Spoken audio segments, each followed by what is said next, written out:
Muy buenas tardes, colegas. ¿Se me escucha? Tengo que subirle esto, espera.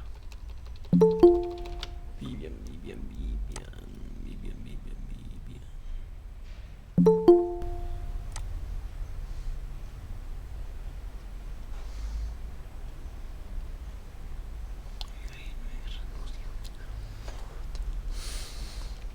Aló, aló, buenas tardes, ¿se me escucha?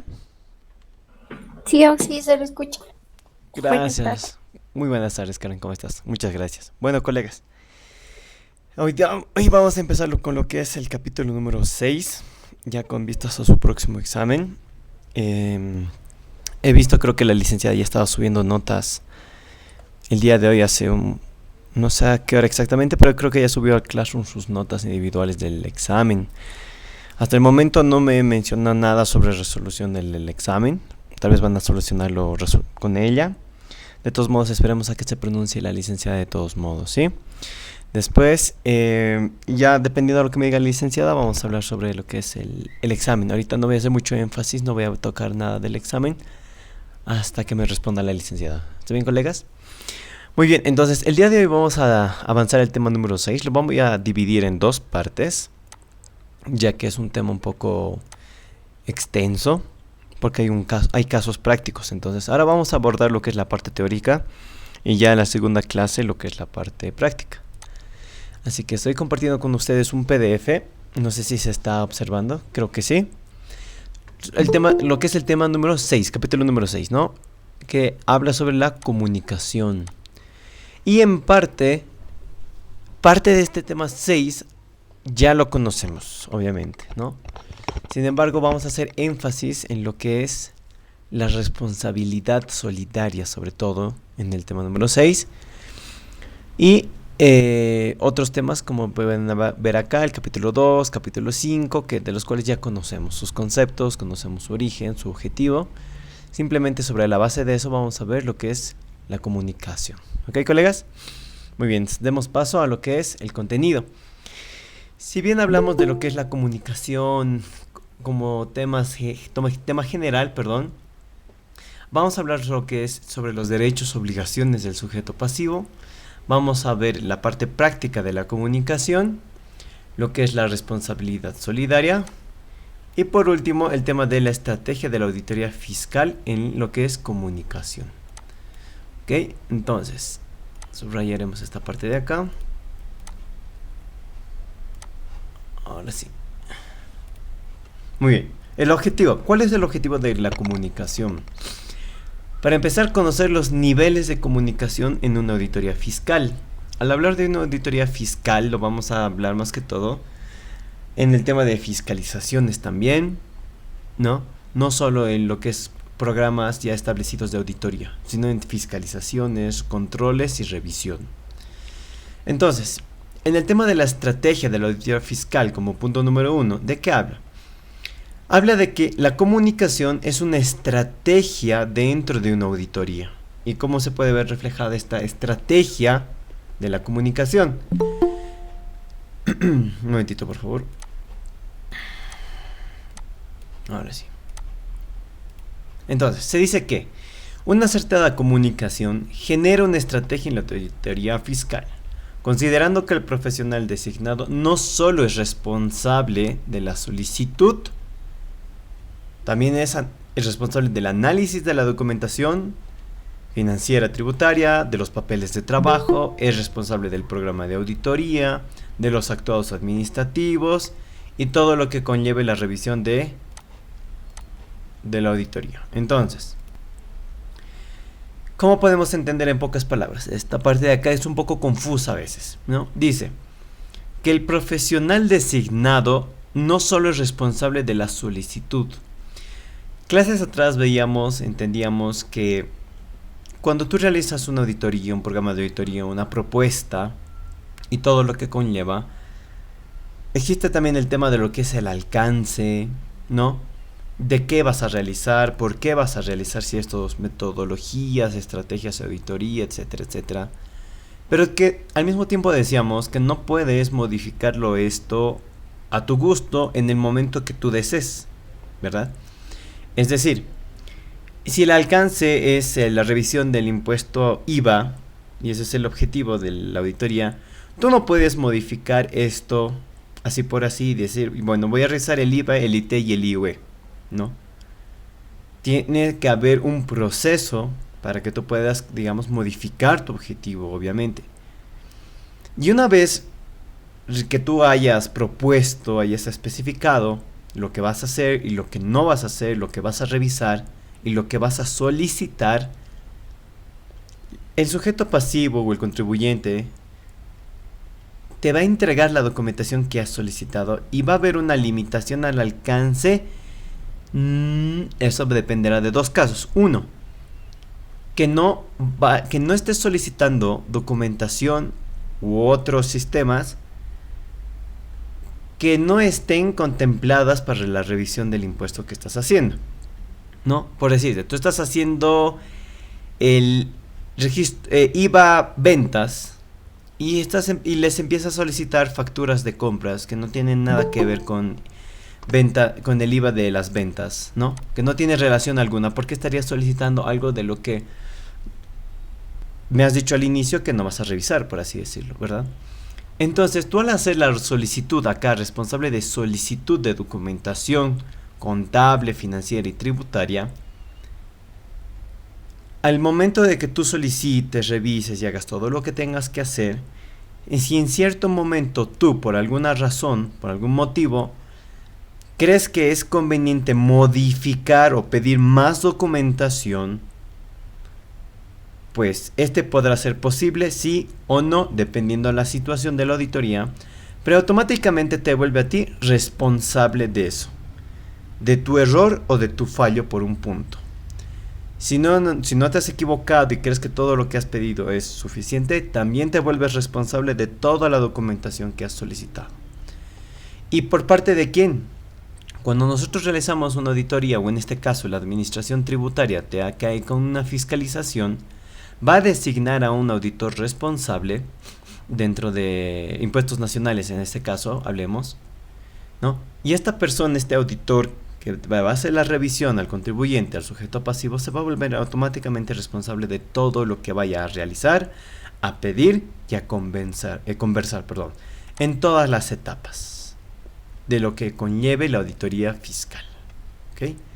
Eso por un lado tenemos que tener bien en claro, porque a veces ocurre un poco el interrogante de quién es el responsable en sí, o quién es el profesional designado, ¿no? ¿De qué perspectiva estábamos viendo esto de la auditoría fiscal, para empezar, ¿no? Por eso es de hecho un poco de énfasis en esta parte de acá, para que se entienda bien, ¿ok? Entonces, al siguiente punto, ¿qué se comunica al contribuyente? En todo proceso de fiscalización tributaria se comunican los documentos que sustentan el procedimiento de fiscalización, que hemos avanzado, en el capítulo número 2, que habla sobre el ordenamiento jurídico, la prelación de la norma y todo lo que respalda los derechos y obligaciones, ¿no? De parte del contribuyente, de la administración tributaria, etcétera, etcétera. También hemos visto lo que es los ilícitos tributarios, que ya los conocemos. Hemos visto también la omisión de pago, sus principales causantes, ¿no? Razones, motivos. Hemos visto también lo que es la deuda tributaria. Lo que sí no hemos visto al momento es la responsabilidad solidaria, que justamente aquí habla sobre el capítulo 6, que justamente es el que vamos a ver. Y la inexistencia de una deuda tributaria, que también está en este capítulo. Entonces, a excepción de los últimos dos puntos, en todo proceso de fiscalización tributaria se comunican todo esto. Es decir, cuánta deuda tiene el contribuyente, la omisión de pago por parte del contribuyente, los ilícitos tributarios que haya cometido el sujeto pasivo y todos los documentos que respaldan o sustentan el procedimiento de fiscalización. Así también todos los documentos que pueden respaldar mi comentario, mi análisis y mi revisión del sujeto pasivo. ¿Ok? Entonces, ¿qué aspectos no se comunican? Información ajena a la fiscalización tributaria. A esto yo también complementaría lo que es, cuando te queda una fiscalización, Te van a informar de todo lo que no has hecho, de todo lo que no has pagado, de todo lo que has omitido, etcétera, etcétera. Pero no te van a informar cómo tienes que solucionarlo, ¿no? Eso es lo que no te dicen. Sin embargo, cuando tú cometes estás incurriendo en alguna omisión de pago, un error, una declaración mal llenada, qué sé yo, lo que te van a decir es que consigas o busques un profesional competente para que pueda ayudarte a estar nuevamente en orden. Porque ellos no te lo van a solucionar nada. No te van a decir qué tienes que hacer para solucionar. Lo único que te van a decir es cuánto debes, por qué debes y hasta cuándo tienes para pagar. No te van a decir nada más. Es por eso que la solución, por así decirlo, de tu problema, de la omisión de pago, de las multas, actualizaciones, etcétera, etcétera, sí, te lo van a decir, pero no te van a decir cómo tienes que solucionarlo, ¿no? Ya dependerá que te acerques nuevamente al Servicio de Impuestos Nacionales para querer pagar tus multas directamente. Pero aparte de pagar, tienes que también colocar tu documentación en orden, si es necesario rectificar y todo lo que conlleve para que estés nuevamente en orden. Pero ellos no te van a decir qué es y cómo lo tienes que hacer, ¿no? Eso es algo que podríamos aumentar en esta parte de acá, que es los aspectos que no te comunican y obviamente cualquier otra información ajena a la fiscalización tributaria, ¿no? El punto número 2, ya estamos empezando a hablar lo que es la comunicación sobre la responsabilidad. Según la ley 2492 del 2003, establece responsabilidad por ilícitos tributarios y la responsabilidad solidaria, que se detallan a continuación. Entonces, extraído de la normativa del título número 4, ilícitos tributarios, en el artículo 151 hablamos de responsabilidad por ilícitos tributarios por primera parte.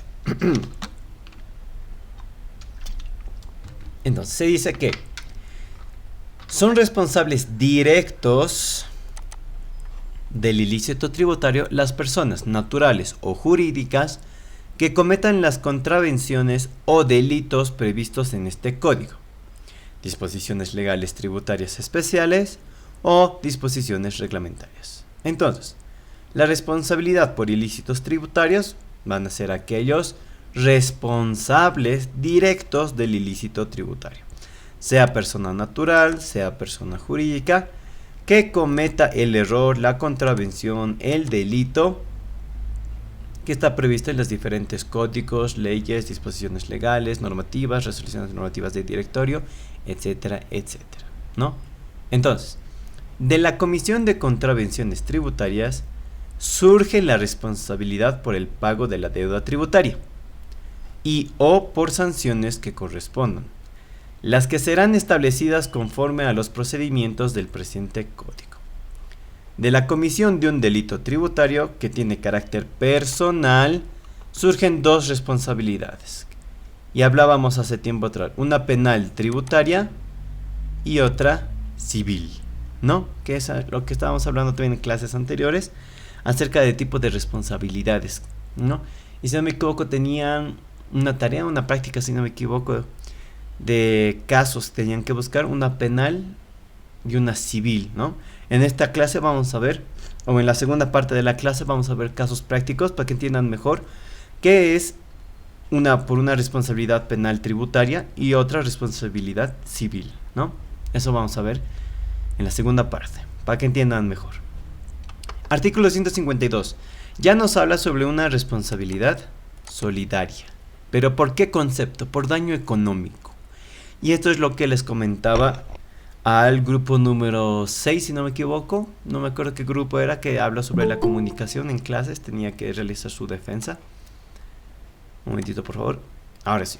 Entonces, se habla de si del resultado del ilícito tributario emerge lo principal, daño económico al Estado.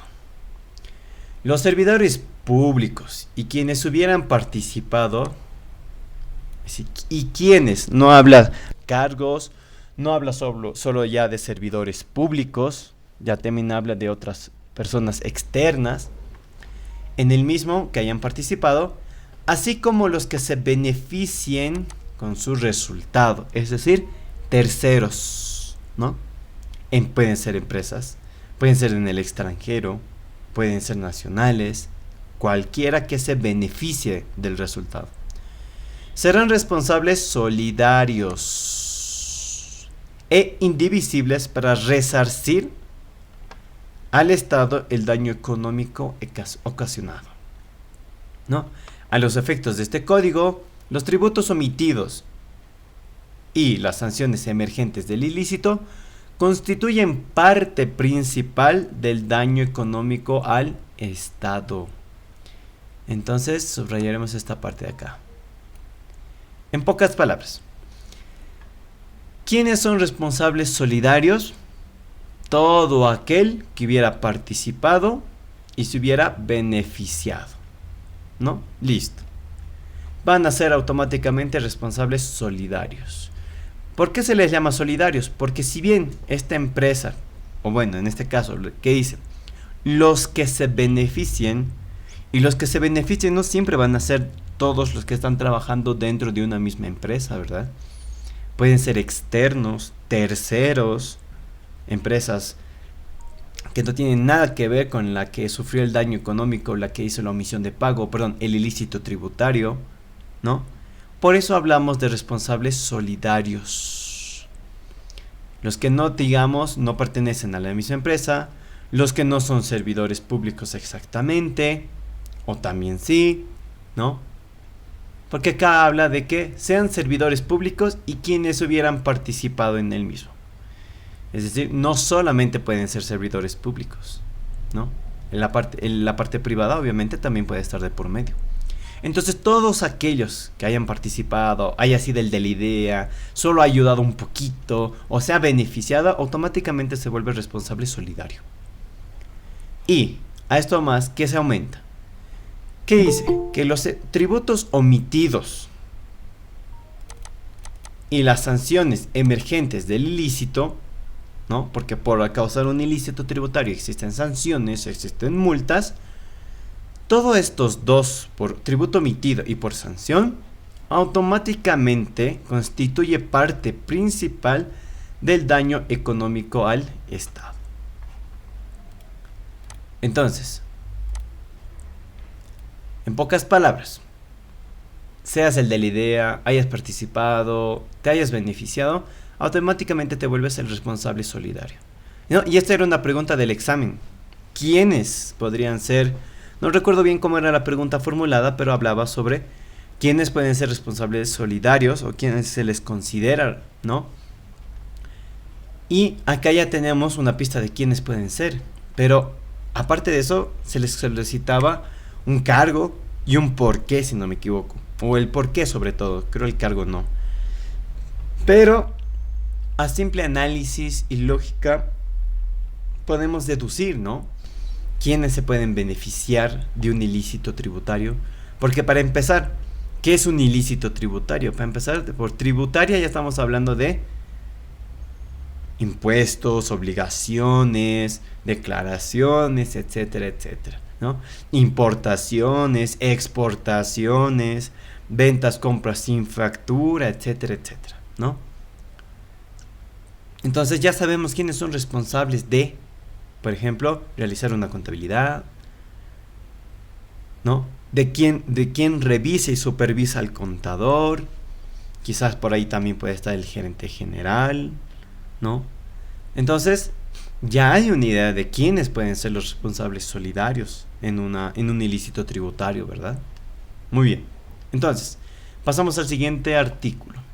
Artículo 153. Causales de exclusión de responsabilidad. Entonces dice que solo son causales de exclusión de responsabilidad en materia tributaria, cabe recalcar, las siguientes motivos, razones o quizá personas, ¿no?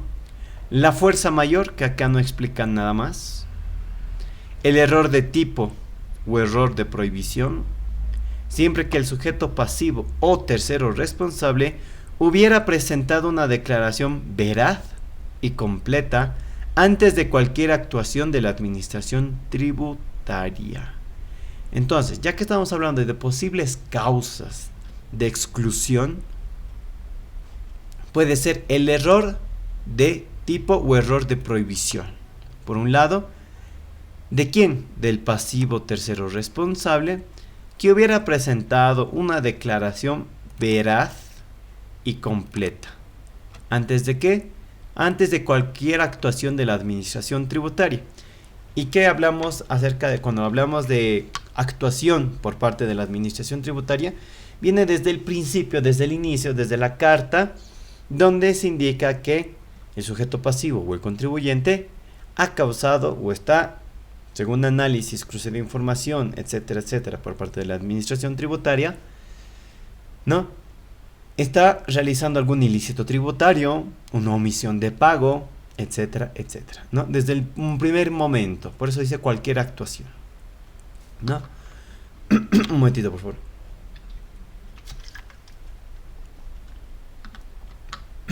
Ahora sí. Punto número 3. En los supuestos de decisión colectiva. ¿Qué más dice? El haber salvado el voto o no haber asistido a la reunión en que se tomó la decisión, siempre y cuando este hecho conste expresamente en el acta correspondiente. Esto más que todo se da, obviamente, como habla acá, en reuniones, en las reuniones extraordinarias de directorio, ¿no? Es la palabra más conocida, digamos, que tenemos, porque en cada reunión se levanta las famosas actas, en el cual todos los presentes firman al pie del documento, o al final del documento, que todo lo que se ha conversado en la reunión, todo lo que se ha quedado, etcétera, etcétera, están expresando mediante firma su consentimiento y apoyo. Entonces, aquí habla por eso de que en una reunión en que se tomó la decisión, en este caso para fines de explicación obviamente dice decisiones, siempre y cuando este hecho conste expresamente en el acta, ¿no? Y asimismo, obviamente, la firma de todos los presentes, etcétera, etcétera. Cuarto, las causales de exclusión en materia penal, aduanera, establecidas en ley especial como eximentes de responsabilidad. Para lo que es el tema de materia penal aduanera, que dice establecida en la ley, entonces tendríamos que analizar y revisar lo que es la ley de aduanas para empezar, que seguramente habla, al igual que acá en un artículo 153 de causales de exclusión, seguramente en la ley de aduanas habrá un artículo que hable sobre los causales de exclusión acerca de la responsabilidad, ¿no? Eso en el tema de lo que es importación, exportación, y si es que amerita, obviamente no para todos los casos, sino para los que amerita revisar la ley de aduanas, que obviamente será todo aquel contribuyente que está con el tema de que su naturaleza de empresa tenga que ver obviamente con esta, ¿no?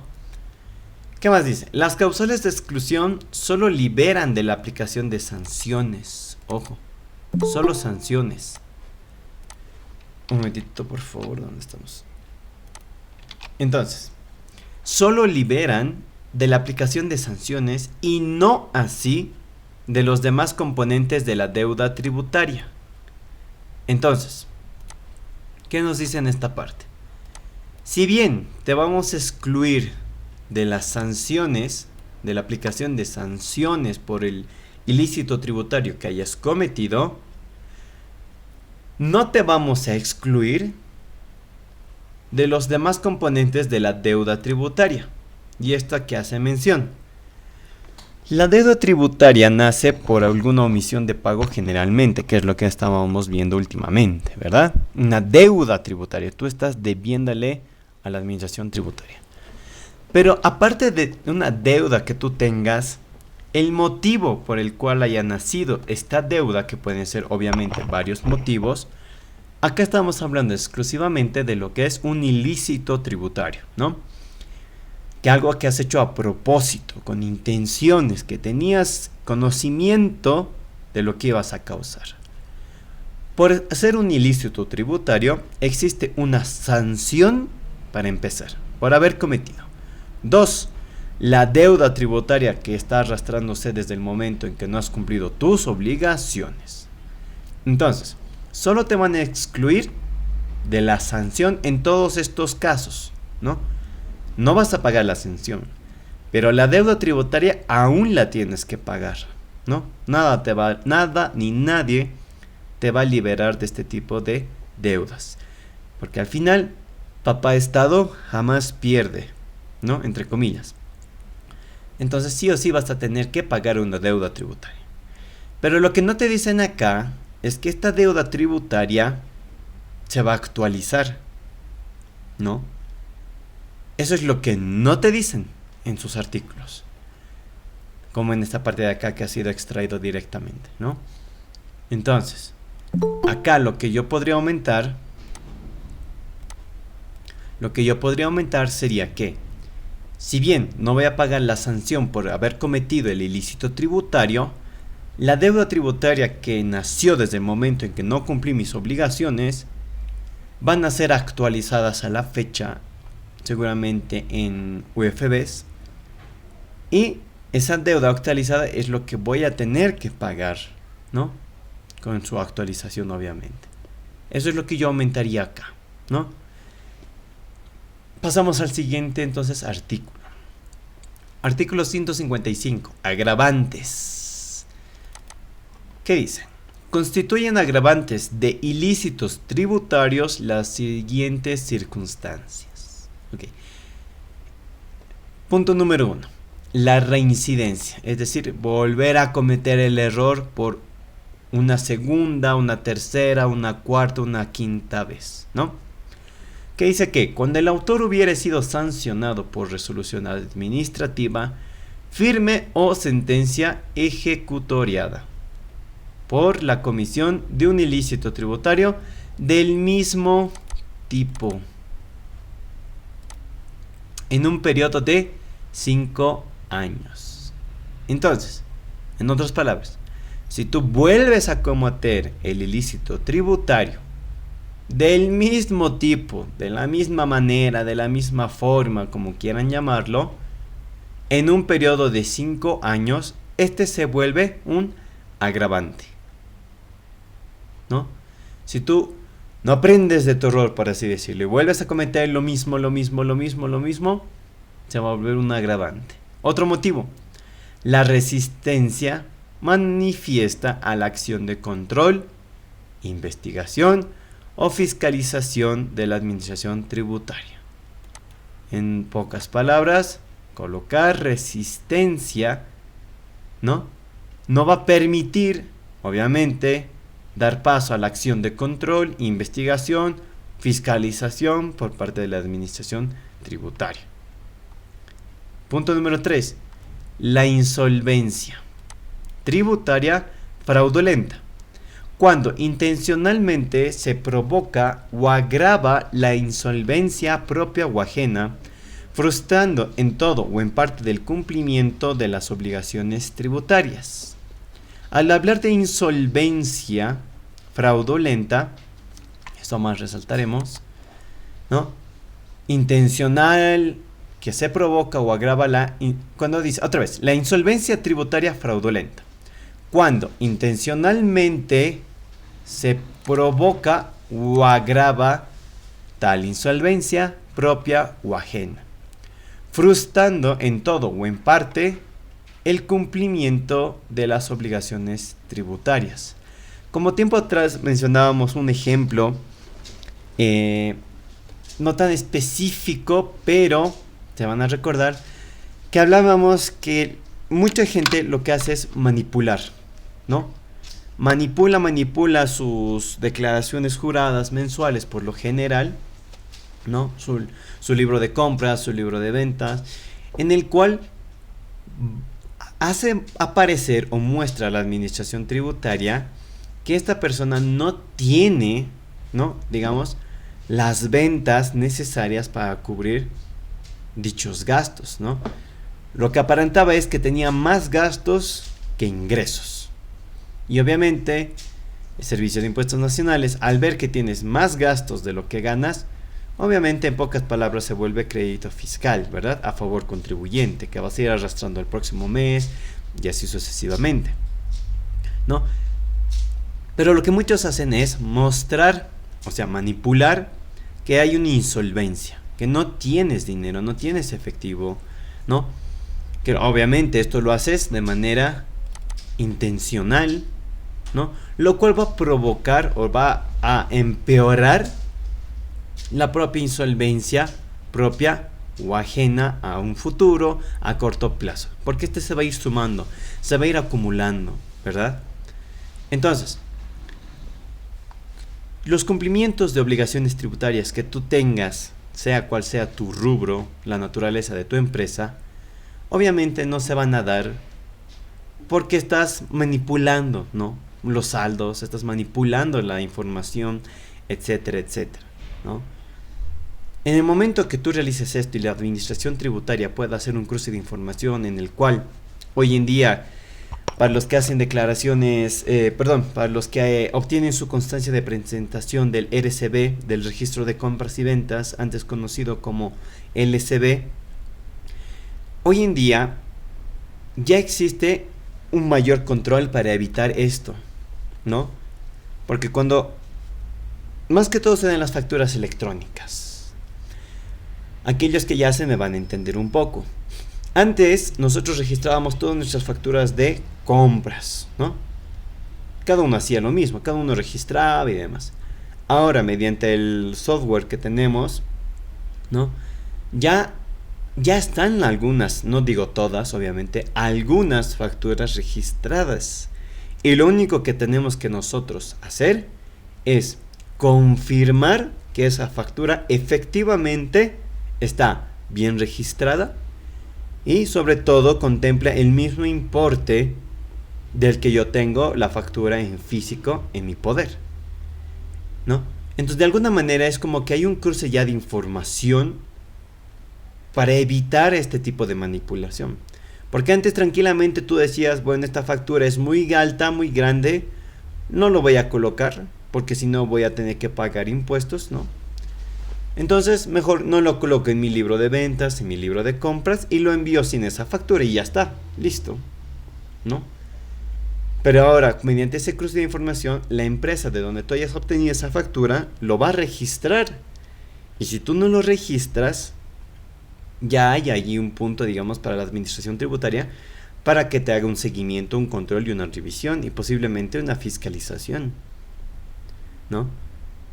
Entonces, este tema de lo que es los envíos, declaraciones juradas y demás, voy a comentarle a la licenciada para poder hacerlo en algún punto de este año, porque es algo que en la carrera no hacemos, ¿no? Y a veces cuando entramos en teoría no entendemos bien solo por texto, digamos, solo por letras, palabras técnicas, y es mejor hacerlo de manera práctica, ¿no? Y así es como que ustedes ya se dan mucho mayor cuenta, ya lo entienden mucho mejor, incluso su análisis de la situación de los casos va a crecer, obviamente, ¿verdad? Entonces, entramos al siguiente punto. Los actos de violencia empleados para cometer el ilícito. Bueno, aquí no hay nada que explicar. Está de manera clara que habrá actos de violencia, ¿no? Para cometer el ilícito tributario. Quinto, el empleo de armas o explosivos. Sexto, la participación de 3 o más personas. Es decir, se va a volver un agravante cuando la participación para cometer el ilícito tributario sean de 3 o más personas automáticamente. Yo la verdad esto no le veo mucho sentido, la verdad, el número, porque así fuese 1, igual se vuelve un agravante, ¿no? Podría ser, o sea, basta que sean 1, no sean más, pero la ley lo expresa de esta forma, de 3 o más personas. 7. El uso de bienes del Estado para la comisión del ilícito, obviamente, bienes del Estado, y ustedes ya lo saben que puede ser cualquier tipo que le pertenezca al Estado, obviamente, ¿no? A la parte gubernamental, ¿no? Autos, equipos, maquinaria, software, etcétera, etcétera. El tráfico internacional ilegal de bienes que formen parte del patrimonio histórico, cultural, turístico, biológico, arqueológico de la nación, así como de otros bienes cuya preservación esté regulada por disposiciones legales especiales. Entonces, más que todo habla sobre un tráfico internacional, obviamente, ilegal, de bienes que formen parte del patrimonio histórico, ¿no? Cultural, arqueológico, y acá ya estamos hablando obviamente de lo que son bienes para el Estado, ¿no? Pueden ser reliquias, cuadros, monumentos, algo tecnológico, algo biológico, ¿no? Todo eso se va a volver obviamente un agravante. El punto número 9. El empleo de personas inimputables o personas interpuestas. Este punto lo voy a resaltar completamente con otro color para estudiar más adelante con ustedes a qué hace referencia estas personas inimputables, pero ya más o menos van a entender esta palabra de acá, algunos tal vez inimputables, ¿no? Que no son imputables, han debido escuchar esas palabras, es imputable, no es imputable, etcétera, etcétera. Con un ejemplo, pero lo voy a aclarar esto para que me entiendan mejor. Punto número 10. La participación de profesionales vinculados a la actividad tributaria. Pueden ser auxiliares de la función pública, aduanera o de operadores de comercio exterior, ¿no? Entonces, al decirnos que estos auxiliares forman parte de la función pública, aduanera o de operadores de comercio exterior, ya nos está hablando obviamente de aquellos profesionales que están trabajando en el ente gubernamental, que están vinculados, ¿no?, a la participación con otras personas, terceros, personas naturales, contribuyentes, para realizar algún ilícito tributario. Punto número 11. Los actos que ponen en peligro a la salud pública. ¿Ok? Punto número 12. La participación de servidores públicos que aprovecharen de su cargo o función o se encontraren vinculados al control y la lucha contra el contrabando. Y esto es lo que generalmente se ve, ¿no? Que obviamente los que trabajan para el ente gubernamental, pero al mismo tiempo, ¿no?, tienen algún cargo alto, de los cuales participan contra la lucha contra el contrabando, que esto generalmente lo vemos en el tema de aduanas, ¿no?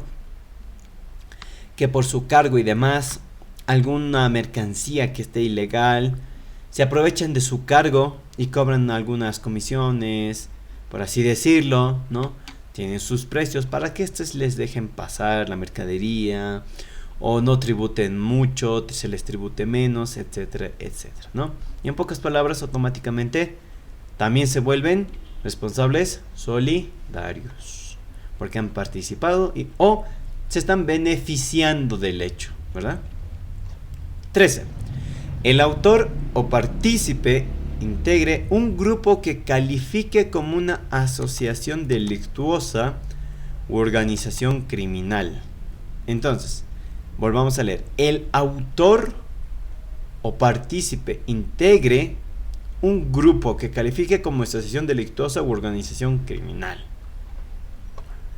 Punto número 14. Que el hecho sea cometido en lugar despoblado, alejado, vacío, donde no exista mucho control, se aprovechen de estas situaciones, ¿no? Y por último, el hecho sea cometido en ocasión de un estrago, conmoción popular, aprovechándose de un accidente o de un infortunio particular. Y esto más que todo, si bien no lo vemos al día a día,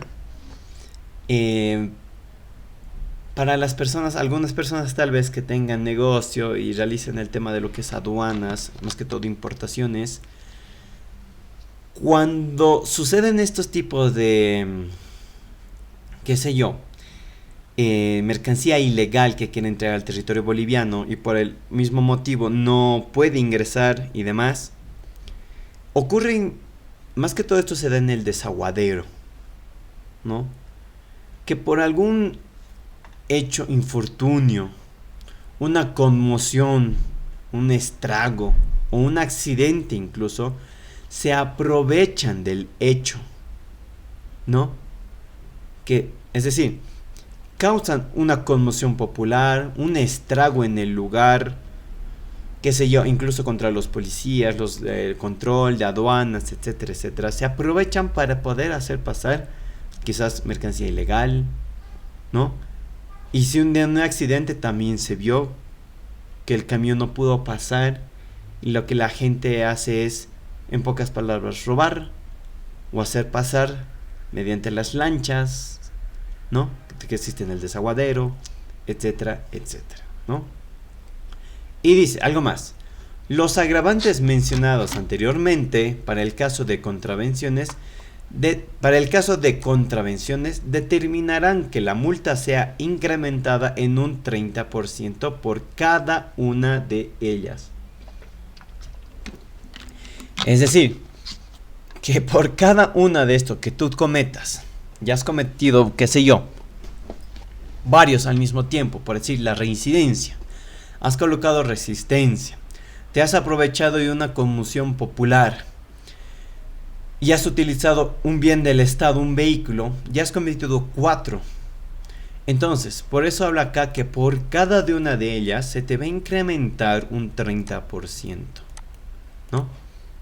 Eso es lo que se refiere. Por cada uno que cometas de estos 15 puntos, se te incrementa 30% por cada uno de ellos. Ahora, tratándose de delitos tributarios, la pena privativa de libertad se incrementará hasta en una mitad de lo que se sentencia, ¿no? Esto es claro, perdón, de entender, ¿no? Se te aumenta la mitad de lo que se te ha sentenciado. En el caso de los delitos tributarios, porque existe ya la pena privativa de libertad. Cuando tú causas daños económicos al Estado bastante altos, ya existe una pena privativa de libertad, ¿no?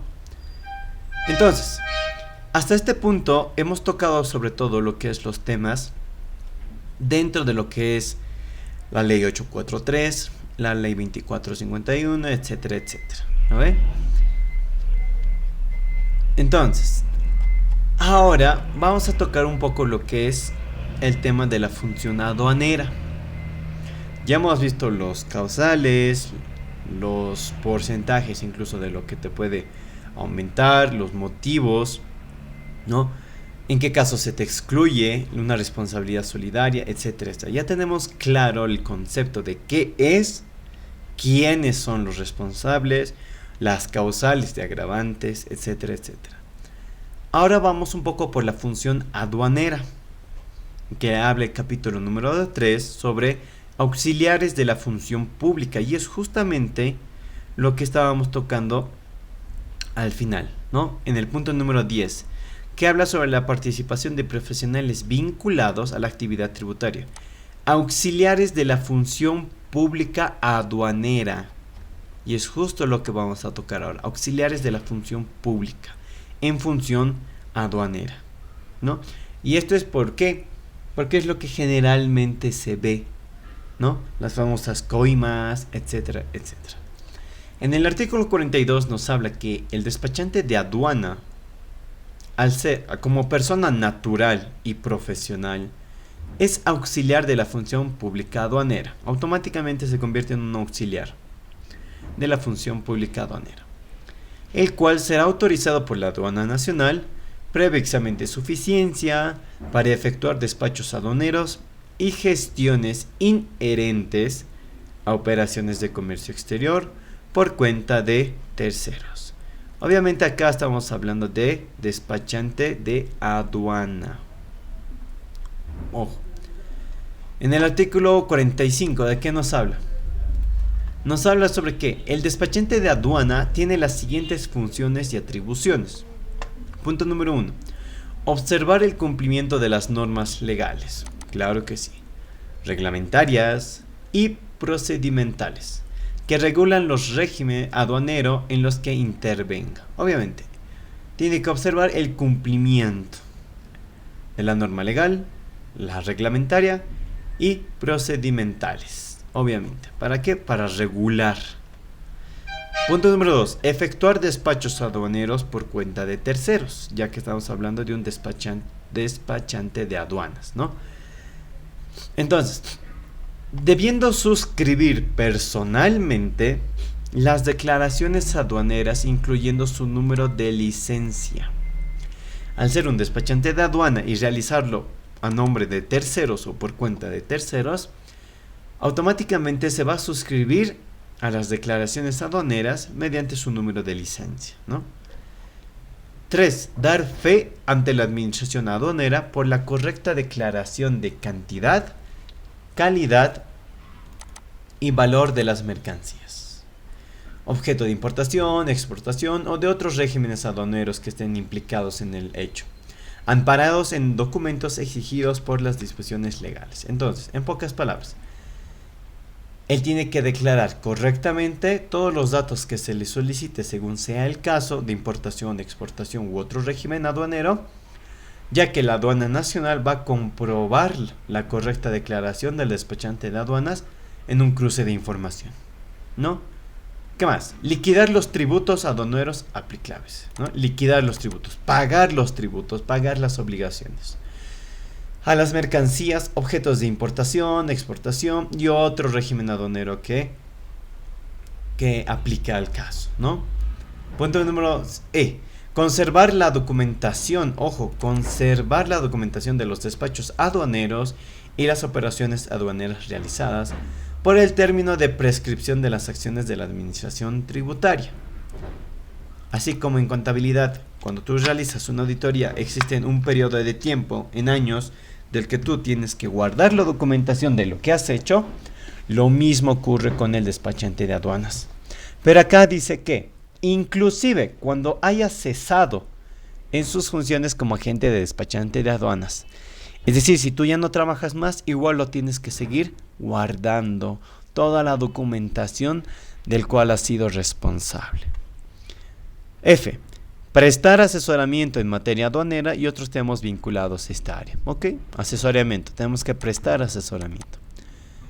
Punto número G. Sujetarse a las normas de ética profesional de despachante de aduanas de acuerdo con disposiciones legales. Ok, igual que nuestra profesión, ¿no? Entonces, para efectos de los trámites y procedimientos aduaneros, los despachantes y las agencias despachantes de aduana están sujetos al control y fiscalización de la aduana nacional. El despachante de aduana puede ejercer funciones a nivel nacional previa autorización del directorio de la aduana nacional, ¿no? Tiene que solicitar seguramente un permiso para poder ejercer sus funciones. Entonces, para entender un poco más lo que es el tema que acabamos de ver, vamos a ver un pequeño enfoque práctico que habla sobre la comunicación sobre responsabilidad solidaria. En este caso, un pago de una deuda tributaria, ¿no? Así también es una fiscalización aduanera posterior emitida por una agencia despachante de aduanas por la importación de vehículos con alcance al impuesto a los consumos específicos, que es el IC, ¿no? Entonces, el objetivo y el alcance. Como ustedes hemos visto en las últimas clases ya, existe un objetivo, un alcance, un cuadro resumen para que se pueda apreciar mejor. Y acá abajo lo vamos a encontrar y al final una comunicación de los resultados, ¿no? Es algo cortito. Y dice, ¿cuál es el objetivo y el alcance? El objetivo de la fiscalización es verificar el cumplimiento de las disposiciones legales, vigentes en los trámites de importación efectuados por la agencia despachante de aduanas XLTDA y el correcto pago del impuesto a los consumos específicos conocido como IC. Listo. Entonces, va a revisar una fiscalización a esta agencia aduanera y el correcto pago del impuesto IC. Nada más, ¿no? Entonces, vemos que en el tema del el alcance en inicio comprendió 4 DUIs. Las DUIs que son los documentos únicos de importación, ¿no? que mediante carta se comunicó a la agencia despachante de aduana, INO LTDA, la ampliación del alcance a otras 3 DUIs, 3 documentos más, correspondiendo el alcance de fiscalización a un total de 7 documentos únicos de importación, ¿no? Entonces, este es el cuadro resumen, los 7 documentos, el número de cada documento, la fecha de cada documento y el comitente, es decir, con quién o de dónde este documento, según sea lo que hayas querido importar, existe un responsable, un nombre de una empresa directamente, o puede ser también el nombre de una persona como vemos acá, ¿no? Que puede ser el representante legal, el encargado, etcétera, etcétera, ¿no? Entonces, se dice que comunicación de resultados, la incorrecta clasificación arancelaria. ¿Qué nos dice? La agencia despachante de aduana XLTDA a la cual se le está realizando la fiscalización efectuó el trámite de nacionalización de 7 tractores camiones. Ok, nacionalización de 7 tractores, consignando los mismos a una subpartida arancelaria 87 tantos, que habla de qué? De tractores de carretera para semirremolque. Lo ha clasificado en esta partida, que según esta partida grabaría el impuesto a los consumos específicos en un 0%. Ok, debiendo haber sido asignados a otra subpartida, la cual tiene por nombre con motor de embolo, pistón, de encendido con comprensión diésel o semidiésel. Listo. En aplicación de la regla general interpretativa de la nomenclatura arancelaria, señala que la partida con descripción más específica tendrá prioridad sobre las partidas de alcance más genérico.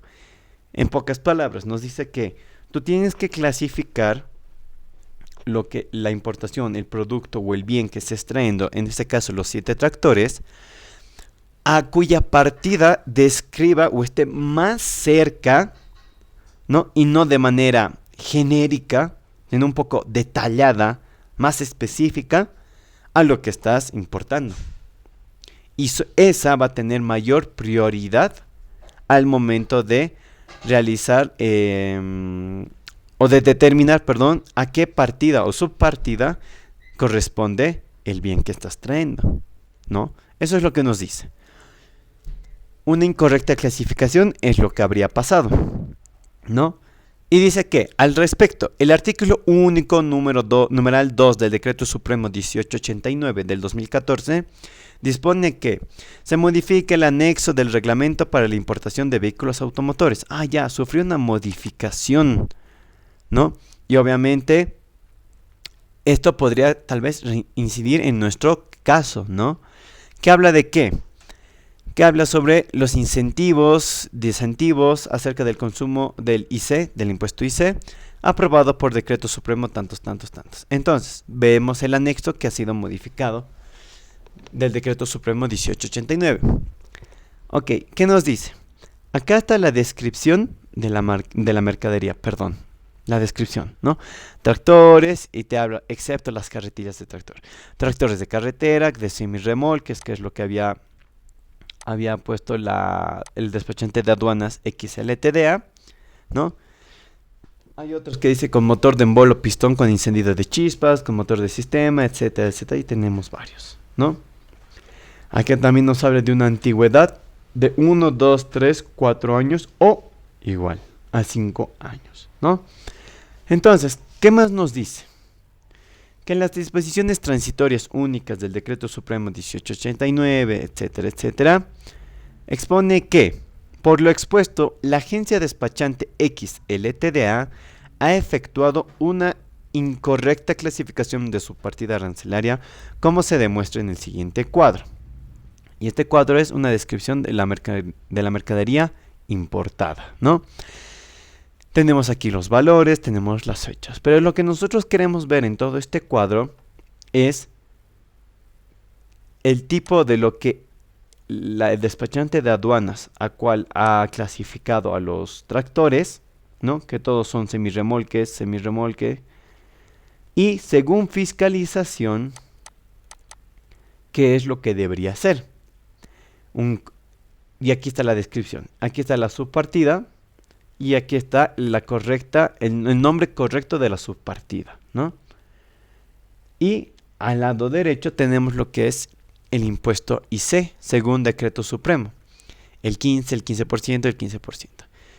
Según lo que había clasificado XLTDA, no tendría ningún impuesto por pagar, ¿no?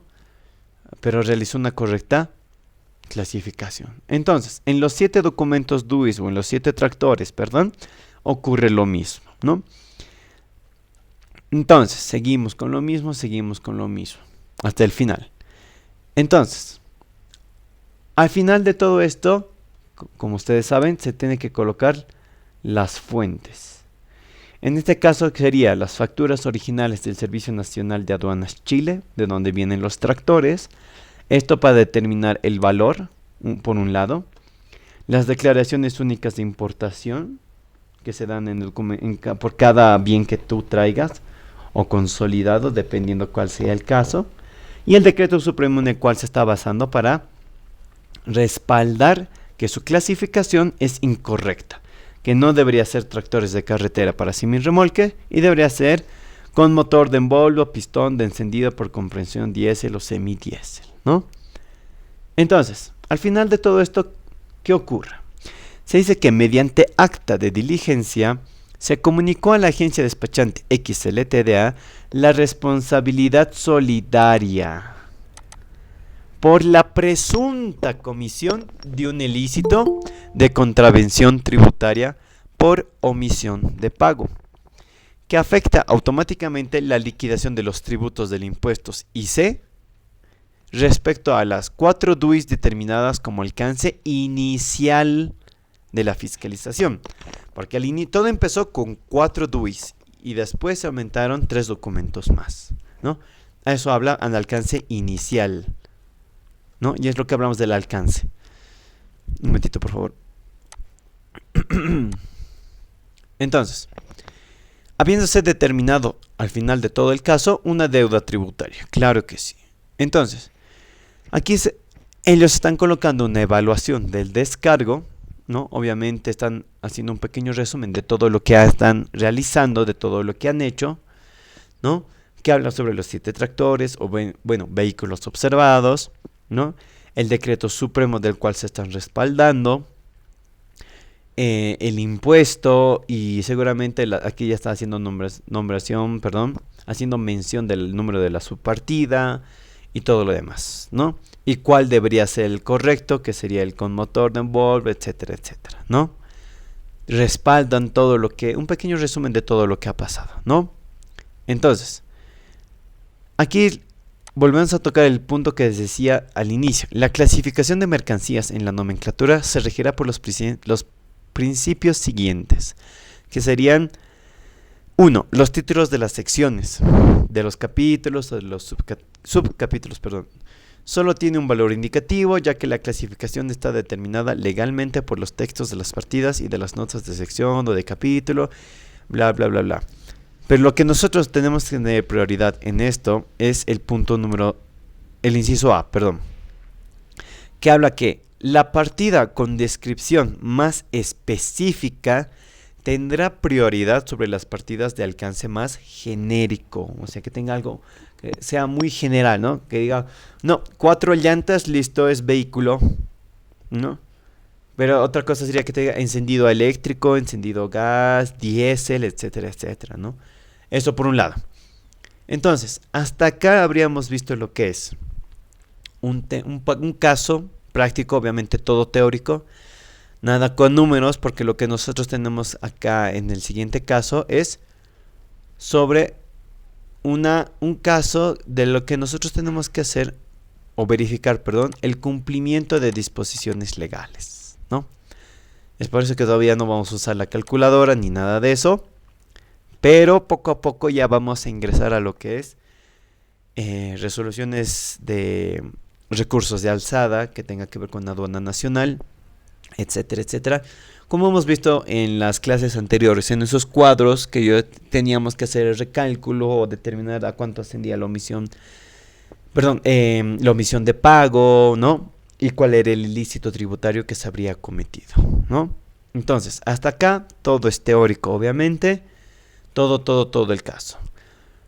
Ahora, lo que se viene acá a partir de ahora ya es la comunicación es un derecho del sujeto pasivo, ¿no? Vamos a ver lo que son los derechos y obligaciones del sujeto pasivo y terceros responsables.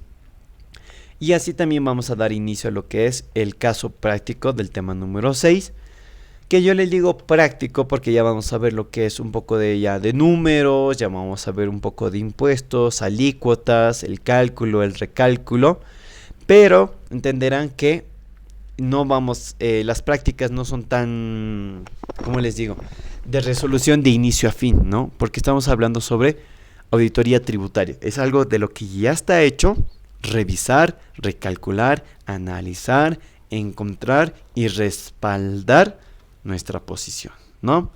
Entonces, hasta acá sería la primera parte de lo que estoy dividiendo el capítulo número 6. Y a partir de la próxima clase, que sería el día viernes, veríamos lo que es la comunicación es un derecho del sujeto pasivo, más casos prácticos que tengo acá, el capítulo número 6, el caso de Eurosur, también tengo el caso del Lloyd Aéreo Boliviano, un recurso de alzada adicional y según vayan avanzando con la licenciada, tenemos acá lo que es un posible cuestionario de responsabilidad solidaria y un plan de negocio de una consultora de auditoría, ¿no? Entonces, eso vamos a ver a medida que vayan ustedes avanzando y yo vaya conversando también con la licenciada. Y así también, hasta aquí daría por terminada la clase de hoy. Sin embargo, me gustaría saber si tienen alguna duda de lo que hemos avanzado hasta acá. Hasta antes de la comunicación es un derecho, por un lado. También me gustaría ver lo que es si tienen alguna... Perdón, voy a dejar de compartir pantalla. Ahora sí. Aparte de la duda que tengan, si ya se les ha otorgado alguna tarea práctica que vayan avanzando. Y por el momento esas serían las únicas dos preguntas. No sé si... Abigail, si estás... ¿Me puedes comunicar esas dos preguntitas que tengo, por favor? Buenas tardes, Auxi. No tenemos ninguna práctica. Y Auxi, también quería avisarle que ya hay un nuevo ayudante para el mes de junio. Listo, Abigail. ¿Quién es?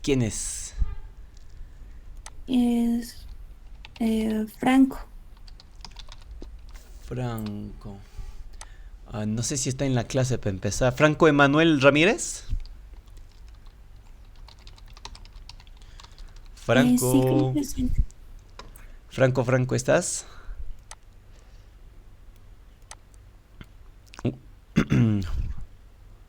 Oxy, Franco tiene choque de horarios en este horario. Sí, entonces sí, o tal vez sí está, no sé. Ahí ya estamos mal.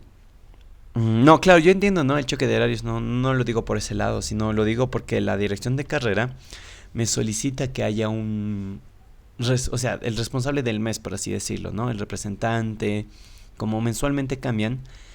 Entonces, en la dirección de carrera también me solicitó, pero voy a hablar con el tema de dirección de carrera, ya que existen estos posibles choques y qué hago, ¿no? No es culpa tampoco de Franco, a ver.